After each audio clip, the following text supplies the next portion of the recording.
माननीय अध्यक्ष महोदय, भारत के करोड़ों किसानों को, क्योंकि मैं तो उस क्षेत्र से व्यक्तिगत रूप से आता हूं जिस क्षेत्र ने 75 साल में आजादी के बाद में लगभग 60 बार अकाल को देखा है, और किसान परिवार का होने के नाते मैं उनके दर्द को, किसान को कि अकाल पड़ने के कारण से या ओलावृष्टि होने के कारण से, आंधी तूफान आने के कारण से किसान की फसल नष्ट होना, जो हमारे क्षेत्र में सामान्य विषय था, उसके चलते हुए किसान को कितना दुख तकलीफ झेलना के लिए मजबूर होना पड़ता था। मैं अभिनंदन करना चाहता हूं भारत के किसानों की तरफ से माननीय प्रधानमंत्री जी का कि उन्होंने फसल बीमा योजना को प्रारंभ किया, और मैं अपने आप को सौभाग्यशाली मानता हूं कि उस समय में मुझे कृषि मंत्रालय में काम करने का अवसर माननीय प्रधानमंत्री जी ने दिया था। प्रधानमंत्री फसल बीमा योजना जब से लागू हुई है तब से देश के करोड़ों लोगों को यह विश्वास सजित हुआ है, अर्जित किया है उन्होंने,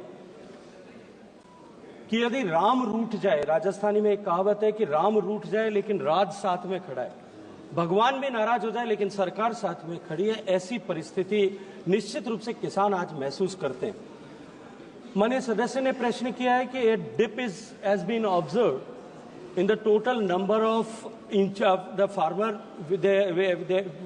who has opted for the insurance. मैं माननीय सदस्य के संज्ञान के लिए और सदन के लिए संज्ञान के लिए निवेदन करना चाहता हूं कि पहले ये स्कीम कंपलसरी थी और हर ऐसा फार्मर जो लोनी फार्मर है उसके लिए आवश्यक था, ऑटोमेटिकली उसका इंश्योरेंस होता था।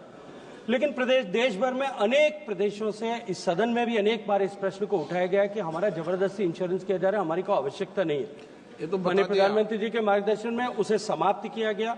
अब ऑप्ट आउट करने की सुविधा है कि अगर फार्मर चाहे तो वो ऑप्ट आउट कर सकता है कि मैं इस बीमा को नहीं लेना चाहता। उसके कारण से निश्चित रूप से डिप हुआ है, और देश भर में लगभग लोनी फार्मर्स में 3 करोड़ 20 लाख फार्मर ऐसे थे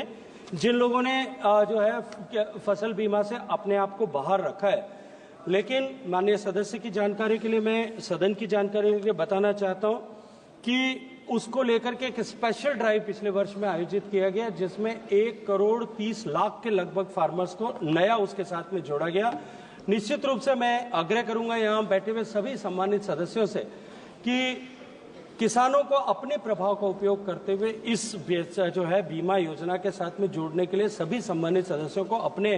जो है कर्म क्षेत्र में उसके लिए प्रोत्साहित करने की आवश्यकता है। श्री के विश्वेश्वर रेड्डी। धन्यवाद स्पीकर महोदय। मेरा प्रश्न बायोगैस प्लांट के ऊपर है। सब बायोगैस के कई फीडबैक होते हैं, गोबर होते हैं, agriculture waste, industrial waste, food waste होते हैं,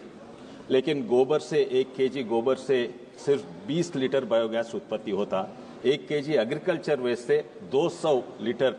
उत्पत्ति होता बायोगैस। लेकिन ये समस्या है, एग्रीकल्चर वेस्ट सीजनली वेरी होता है, तो मल्टी फीड स्टॉक बायोगैस हर प्लांट में लगा है तो हर गांव को, हर घर को एलपीजी के वजह से बायोगैस चलता है, और इतना बायोगैस उत्पत्ति होता, कैलोरिक वैल्यू है गांव का एग्रीकल्चर आउटपुट। अगर सीएनजी ट्रैक्टर है, सीएनजी व्हीकल है, सब व्हीकल्स उसके ऊपर ही चल सकता है। लेकिन अपने देश में अब तक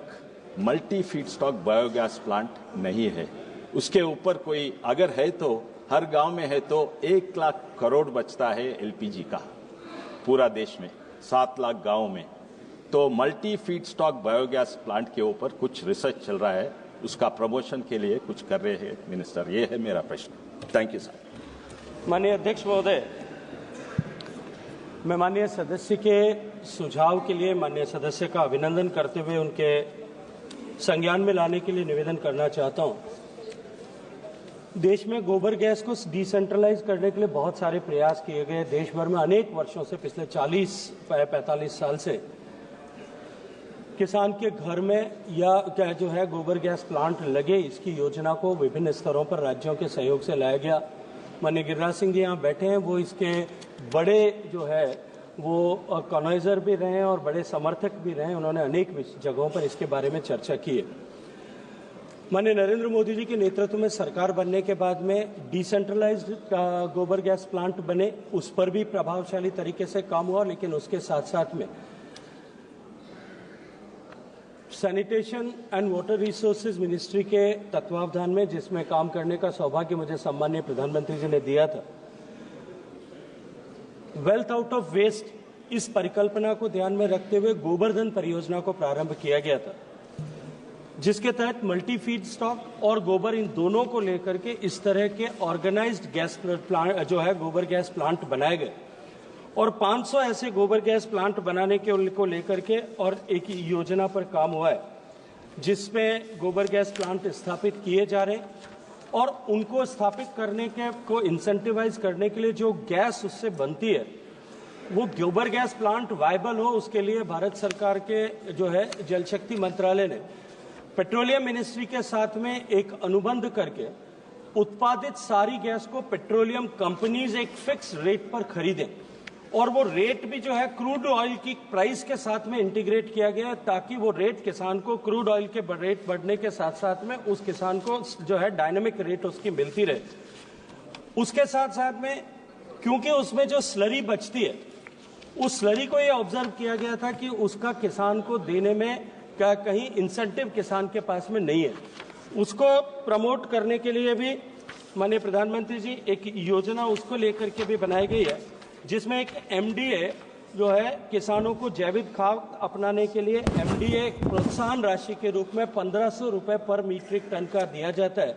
और उसके बाद में जिस तरह का जो है रिस्पॉन्स इसका है आने वाले समय में, मैं ये मानता हूं कि एक बार इस योजना के सफल होने के बाद में जब ये और धरातल पर मल्टीप्लाई होगी तब निश्चित रूप से इस गोबर गैस को हम गोबर को और एग्रीकल्चर रेजिडुअल वेस्ट को हम किस तरह से और अधिक उत्पादक बना सकते हैं और किसान की जो है लागत को कम कर सकते हैं, इस दिशा में एक बहुत बड़ी सफलता उसके माध्यम से अर्जित होगी।